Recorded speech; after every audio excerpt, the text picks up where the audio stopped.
ආයුබෝවන් හැමෝටම. ඔයාලා හොඳින් ඇති කියලා මම හිතනවා.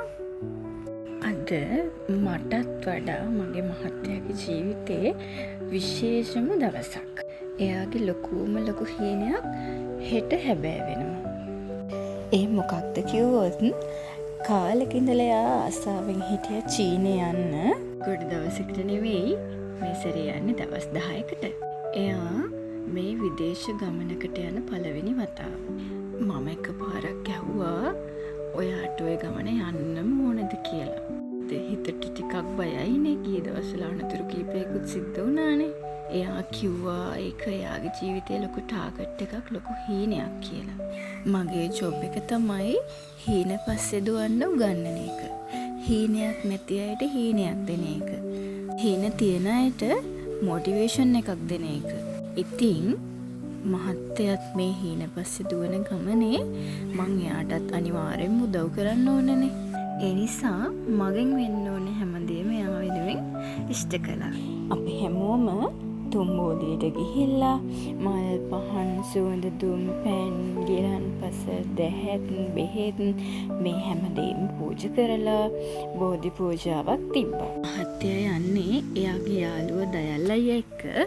ඉතින් ඊට පස්සේ මේ දෙන්නටම මේ යන ගමන සාර්ථකව වැඩ ටික කරගන්න පුළුවන් වෙන්න කියලා තුම්බෝදීන් වහන්සේ උදෙසා බාරයකුත් තුනා.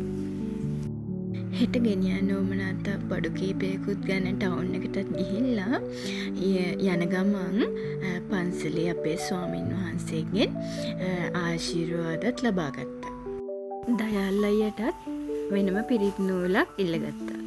ගෙදර ඇවිල්ලා කෑම කාලා බබාවත් නිදි කරලා තමයි මහත්තයාගේ බෑග් එක ලෑස්ති කළේ. කලින් දවසේ උවමනා රෙදි ටික බඩු ටික වෙනම වෙන් කරලා තිබුණා. දැන් රෙදි ටික සේරම අයන් කරගත්තා. මම සාමාන්‍යයෙන් ගෙදර රෙදි නවන විදිහටම තමයි මහත්තයාගේ බෑග් එක පැක් කළෙත් මට හිතුණා ඔයාලත් එක්කලා මම රෙදි නවන විදිහ ෂෙයා කරගත්තොත් ඔයාලටත් උදව්වක් වෙයි කියලා. මේ විදිහට නැව්වම අපි නවන ඇඳුම දිගෑරෙන්නේ නැහැ. දිස්සියේ එහෙට මෙහෙට වැටුණත් කිසිම ප්‍රශ්නයක් නැහැ. ආයෙත් අදාළ තැනින් තියන්න විතරයි ඕනේ. විශේෂයෙන් අපේ චූටි බබා අල්මාරිය අරගත්තොත් සේරම රෙදි ටික බිමට දානවා. ඒකට විසඳුමක් විදිහට මම ඉතින් මේ ක්‍රමයට රෙදි නවන්න පුරුදු වෙලයි දැන් ඉන්නේ. මේ ඔයාලා දැක්කේ මම ෂෝට් එකක් නවන විදිහ. මේ ඔයාලා දකින්නේ මං ටී-ෂර්ට් එකක් නවන විදිහ. මුලින්ම අත් දෙක ඇතුල් පැත්තට නවලා ටී-ෂර්ට් එකේ කිහිලි කර දෙක ගාවින් පල්ලෙහාට නවනවා. පස්සේ ඉතුරු වෙන කොටස් 3ක් කියලා හිතාගෙන එක පැත්තක් මැද්දට නවනවා, අනෙක් පැත්ත අනෙක් පැත්තට නවනවා. එතකොට සාක්කුවක් වගේ ඉන්න රෙදි කොටස් ටික එනවා. යට තියෙන ඉතුරු රෙදි කොටස සාක්කුවට දාලා ඇතුළට දාලා නමනවා. මේ ඔයාලා දකින්නේ මම ලේන්සුවක් නවනවා. ලේන්සුව දෙකට නවලා ඒ එන කොටස රෙදි කොටස් 3ක් කියලා හිතාගෙන එක කොටසක් මැද්දට නවනවා, අනිත් කොටස අනිත් පැත්තට නවනවා. ඊට පස්සේ පහළට නවලා සාක්කුවක් වගේ ආවහම ඉතුරු පල්ලෙහා කොටස ඇතුළට දාලා නවනවා. කිසිම විදිහකට දිගෑරෙන්නේ නැහැ. හරිම පහසුයි.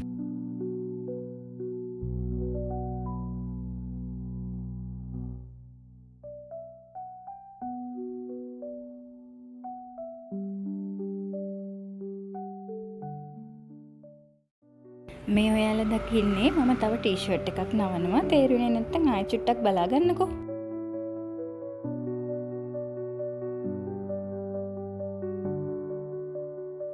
තේරුණා නේද දැන් හරියටම? මේ ෂෝට් එක නවන විදිහත් ආයෙ බලමුකෝ. කලිසම් කකුල් දෙක එක පැත්තට නවලා හිප් එක ගාවින් යටට තියෙන වැඩිපුර කොටස ඇතුළට නවලා යට තියෙන කලිසම් කකුල උඩ පැත්තට නවනවා.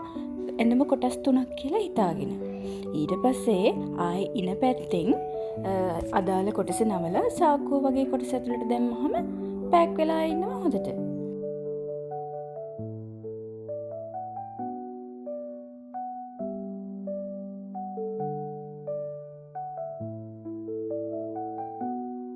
බලමුකෝ ෂර්ට් එකක් නවන විදිහ. ටී-ෂර්ට් එකක් නවන විදිහටමයි අත් දෙක ෂර්ට් එකේ මුලින්ම ඇතුල් පැත්තට නවනවා. කිහිලි කටවල් දෙක ගාවින් පල්ලෙහාට නවනවා. ෂර්ට් එක කොටස් 3ක් කියලා හිතාගෙන එක පැත්තක් මැද්දට නවනවා. අනිත් පැත්ත ආයෙත් නවනවා. උඩ කොටස පල්ලෙහාට නවලා සාක්කුවක් වගේ හැදුනහම ඉතුරු යට කොටස සාක්කුව ඇතුළට දාලා හොඳට තද කරනවා. එච්චරයි.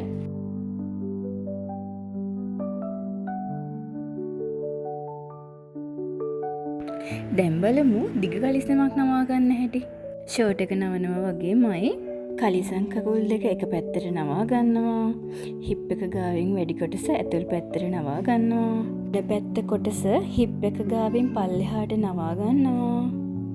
දිග කලිසම් කකුල් කොටස් දෙක හිප් එක ගාවටම නවාගෙන ආයේ ඒක දෙකට නවලා ඇතුල් පැත්තෙන් සාක්කුවක් වගේ ඉන්න කොටසෙන් ඔන්න ඉනෙන් ඇතුළට දාන්නත් පුළුවන්. නැත්නම් සාක්කුවක් වගේ තව කොටසක් එනවා ඒකෙන් ඇතුළට දාන්නත් පුළුවන්. ලොකු ටවල් එකක් නම් අපිට පුළුවන් ටවල් එක 4ට නවා ගන්න. පොඩි ටවල් එකක් නම් අපිට 2ට නවා ගන්න පුළුවන්. ඒකල්ලා ෂර්ට් එකේ වගේම කොටස් 3ක් කියලා හිතාගෙන එක කොටසක් මැද්දට වෙන නවනවා. ඒ කොටස උඩටම අනිත් පැත්තේ කොටස නවනවා. යට ඉතුරු වෙන කොටස සාක්කුව වගේ කොටසට දාලා හොඳට අතින් තද කරගන්නවා. එච්චරයි. ඊළඟට මේස් ටික නවමු. මේස් කුට්ටන් දෙකම එක පිටක තියාගන්නවා. ඉස්සරහා ඉඳන් රෝල් කරගෙන යනවා. මේස් කටක් ගාවින් ඇතුළට මේස් දෙකම අහුවෙන නොපිට හරවල නවනවා. එතකොට මේස් දෙකම එකට පැක් වෙලා ඉන්නවා. බලන්නකෝ. දැන් මං ඇඳුම් ටික සේරම නවලා ඉවරයි. දැන් හදන්නේ අපි බෙහෙත් බඩු ටික පැක් කරා. පොඩි බොක්ස් එකක් අරගෙන සීතාලේප, සමහන්, ගෑස්ටික් වලට පෙති, කුරියමාරුවට ඊනෝ, හැක්ස්, තමෝදකන්, වින්ටර්චිනෝ, අයඩෙක්ස්, ප්ලාස්ටර් ටිකක්, සී විටමින් ටිකක්, තව එයා පාවිච්චි කරන අදාළ බෙහෙත් ටික, පෙනඩෝල් වගේ දේවල් ටිකක් ලෑස්ති කරගත්තා. මේ ලෑස්ති කරගත්ත හැමදේම පිළිවෙලට බෑග් එකට දාලා බෑග් එක පැක් කළා. මේවට අමතරව සිරෙප්පු දෙකක්, ටූත් පේස්ට්, බ්‍රෂ්, කවර කිහිපයක්, සබන් කැටයක් මේ බෑග් එකට දාගත්තා. කිලෝ 35ට වඩා තිබුණොත් ගෙනියන්න බැහැනේ. තව ලොකු නැන්ද හදපු කැවිලි ටිකකුත් තියෙනවා. ඒකත් දාලා පැක් කරගත්තාම හරි. පේජ් එකට අමතරව පිටේල්ලන් යන බෑග් එකකුත් ලෑස්ති කරගත්තා. දවස් කීපයකට විදේශගත වෙන කෙනෙක් ඉන්නවා නම් උදව්වක් වෙයිනේ. සිම් එක ගලවන පින් එක, ෂූ පේපර්ස් කිහිපයක්, සමහන් ටිකකුත් දාගත්තා. මොකද මේ දවස්වල සෙම වගේ තිබුණා. පාස්පෝර්ට් එක, පොඩි නෝට්බුක් එකක්, පෑනක්, ටිකට් එක, සන්ග්ලාස් දෙක, ලේන්සුව, ෆෝන් චාර්ජර් එක, ඉයර්ෆෝන් දෙක, සැනිටයිසර් එක වගේම ජර්සියක් දාගත්තා. මොකද උඩට ගිහාම සීතල හැදුනොත් ජර්සිය දාගන්න පුළුවන්. කුඩේ මාස්ක් කිහිපයකුත් දාගත්තා. හෙට ඇඳන් යන්න ඕන ඇඳුමයි, පර්ස් එකයි, වොච් එකයි, මේස් දෙකයි, සපත්තු දෙකයි, ඒ හැමදේම ලෑස්ති කරලා තිබ්බා ඇඳ උඩින්. එතකොට ලේසිනේ. ඊට කරන්න තියෙන දේවල් ටිකක් කොලයක ලියලා නෝට් එකක් දාලා තිබ්බා අමතකුණොත් කියලා. ඇත්තටම මහත්තයා එයාගේ හීන වෙනුවෙන් යන එක ගැන මට මාර සතුටුයි. ඉතින් මං හොයලා සර්ප්‍රයිස් ගිෆ්ට් එකක් ගත්තා එයාට යනකොට දෙන්න. බර දෙයක් දෙන්නත් බැහැනේ. පර්ස් එකේ දාගත්තාම මාව එබුවාවේ මතක් වෙයි කියලා හිතලා මේ වගේ එයාගේ ලග්නේ තියෙන යන්ත්‍රයක් කියලා කිව්වේ කඩෙන් ඒක ගත්තා. උදේ මහත්තයා ලෑස්ති වෙනකම් මම බුදු පහන්න තියන්න අවශ්‍ය මාල් ටිකක් කඩලා, හඳුන්ගුරු ටික, පහන් ටික, පෑන් ටික ලෑස්ති කරලා එයාට පහන තියන්න අවශ්‍ය දේවල් ටික ලෑස්ති කරලා දුන්නා. අපි මෙරිකරාට පස්සේ මහත්තයා නැතුව දවසක්වත් ගෙදර ඉඳලා නැහැ. එයා යන එකට මට මාරම සතුටුයි. මොකද එයාගේ හීන ඉෂ්ට වෙන නිසා මං යනකොටත් කිව්වා එයා යන එකට මට මාර සතුටුයි. ගිහිල්ලා ඔයාගේ වැඩ ටික පරිස්සමින් කරගෙන ඉක්මනට එන්න. මේ ගැන බය වෙන්න එපා මං බලා ගන්නම් කියලා. ලගේජ් එක හොයාගන්න ලේසි වෙන්න අම්මා රෝස පාට පටියකුත් ගැට ගැහුවා. ඕන් ඊට පස්සේ තමයි ඉතින් සෙල්ලම පටන් ගත්තේ. අපේ බබාගේ හිතේ බෑග් එක සෙල්ලම් බඩුවක් කියලා. මහත්තයා බුදුන් වැඳලා තුනුරුවන්ගේ ආශිර්වාදය ලබා ගත්තා. මේ වෙලාවේ මතක ඇතුව ඔයාලගේ බෑග් එකට ෆෝන් එක දාගන්න. පවර් බෑන්ක් එකකුත් ගෙනියන්න පුළුවන් එකක් දාගන්න. හැම එකම ගෙනියන්න දෙන්නේ නැහැ කියලා කිව්වා. ෆ්ලයිට් එකට පැය 2කට කලින් එයාපෝට් එකේ ඉන්න ඕනි කිව්වා. අපි කවුරුත් එයාපෝට් ගියේ නැහැ. ගියාට අපිට ආයෙ එන්න විදිහක් නැහැනේ. ඒ නිසා මහත්තයා අපිටත් ලේසි කියලා පික්මි එකක් දාගෙන දයල්ලා ඊළඟ ගෙදරට ගිහිල්ලා එයත් එක්ක තමයි ගමන ගියේ. දැන් තමයි ඉතින් අමාරුම වැඩේ. ගේට්ටුවෙන් එළියට බහින්න දෙන්නේ නැති දෝනි. ටත් වෙනකොට අම්මා සුදු මල් දාපු වතුර එකක් දීලා ගමනට සුබ පැතුවා. මමත් මහත්තයාට වැඳලා එයාට ගත්ත සර්ප්‍රයිස් ගිෆ්ට් එක දුන්නා. අපිට නව මතක් වෙන්න තියාගන්න කියලා. මහත්තයාව පිටත් කරලා හැරලා ඉතින් බබත් එක්ක මහත්තයාට ගෙනියන්න හදපු කැබලි වල රස බලලා ඉතින් සුපුරුදු විදිහට හිටියා සති 2යි ඉතින්. එහෙනම් අදට මං ගිහින් එන්නම්.